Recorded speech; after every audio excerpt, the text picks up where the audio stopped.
As we just talked about the Mexican side of the problem, here in the United States, the American gangs see big money on the border. Video from the Texas Department of Public Safety shows a chase in Texas that yielded a number of illegal immigrants and a murder suspect from Louisiana, of all places. Donald Graves belongs to the Crips gang. He's wanted on 2 murder charges and was found with a number of guns on him hundreds of miles away from Baton Rouge, Louisiana, down in Kinney County, Texas, a hotbed for smuggling everything from drugs to guns to people. Sheriff Brad Coe is with us, Sheriff of Kinney County.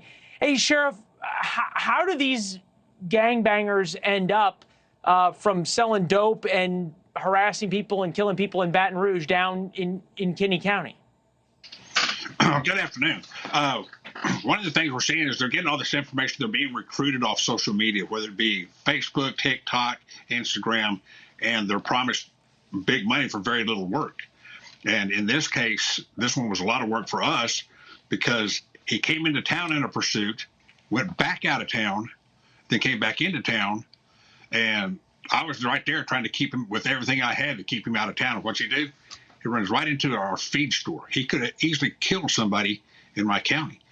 And that is what I've been facing every day with all this. But it's all through social media. How close is the relationship between, say, the Crips or the Bloods, some of the more commonly thought of American gangs from big cities, and the Mexican drug cartels?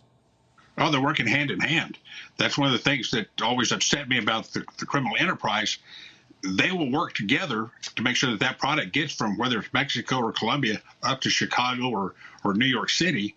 And they'll share information. As long as that's in transit, they are friends. They work together. They will share information. Law enforcement, they are so tight-lipped on some of this, it's pathetic.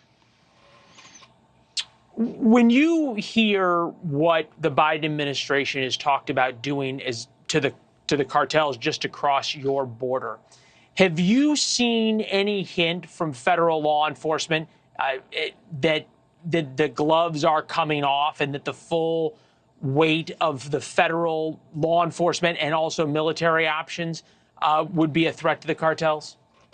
No, not at this time. Nothing's going to happen until they actually go in and declare the cartels a terrorist organization. Each cartel will have a separate designation, and each one needs to be declared as a terrorist organization individually. You just don't say the cartels. Call them out. Tell them which one it is and what we're going to do. Just in terms of the way things are right now in Kinney County, we've seen that video of the chases that go through there.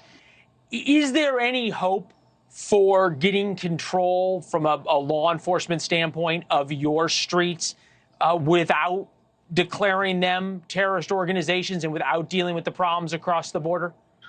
Well, part of the problem that we're seeing now is we're outmanned, we're outgunned. They've got better intelligence, and a whole lot more money than we'll ever have. The federal government right now basically is in their processing mode, and the governor has had to take this up on himself to find the funds to try to protect this border when it should be the federal government's job. So until the feds get a hold of the situation, I'm on my own here. All right, fair enough. Sheriff, we appreciate your time as always. Thank you. And we're glad that car didn't run into the feed store. You point out each one of these chases can end so much differently than it often does. Our thoughts with you and your deputies. Good to see you, sir. Thanks for watching. Go to newsnationnow.com to find NewsNation on your television provider.